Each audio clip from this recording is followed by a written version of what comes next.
नमस्कार दोस्तों। दुनिया की जियोपॉलिटिक्स में इस वक्त जो सबसे बड़ा सियासी और आर्थिक टकराव उभर कर सामने आया है, उसका केंद्र बन चुका है भारत। भारत और यूरोपीय यूनियन के बीच हुई ऐतिहासिक ट्रेड डील ने अब अमेरिका को खुलकर बेचैन कर दिया है। जिस बात को अमेरिका अब तक बंद कमरों में कह रहा था, वो अब कैमरे के सामने फूट पड़ा है।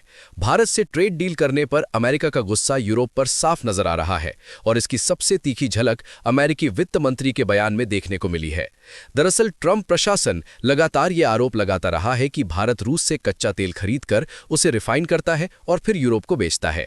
अमेरिका का दावा है कि इससे रूस को यूक्रेन के खिलाफ युद्ध के लिए फंडिंग मिल रही है। इसी आरोप के आधार पर अमेरिका ने भारत पर 25% अतिरिक्त टैरिफ लगाया हुआ है। ट्रंप प्रशासन का मानना है कि जब यूरोप यूक्रेन की मदद कर रहा है तो उसे रूस से जुड़े किसी भी देश के साथ ट्रेड डील नहीं करनी चाहिए और भारत को वो इसी नजर से देख रहा है।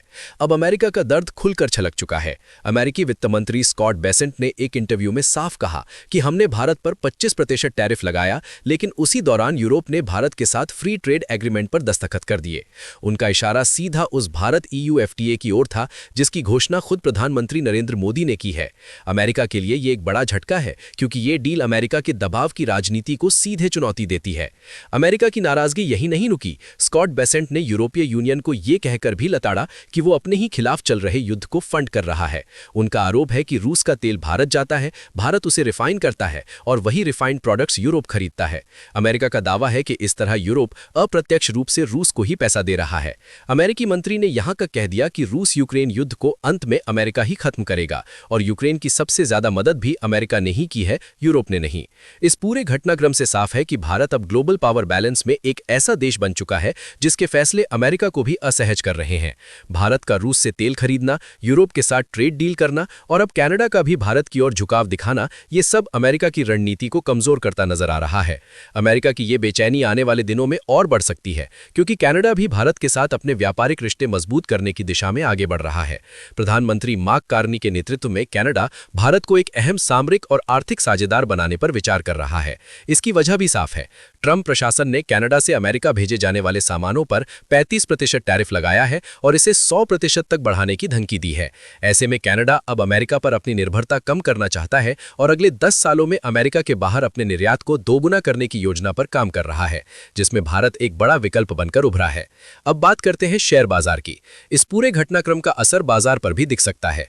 भारत EU ट्रेड डील और अमेरिका की नाराजगी से एक बात साफ है कि भारत की ग्लोबल ट्रेड पोजीशन मजबूत हो रही है। इससे export, pharma, chemical, auto component, IT और मैन्युफैक्चरिंग सेक्टर की कंपनियों को लंबी अवधि में फायदा मिल सकता है।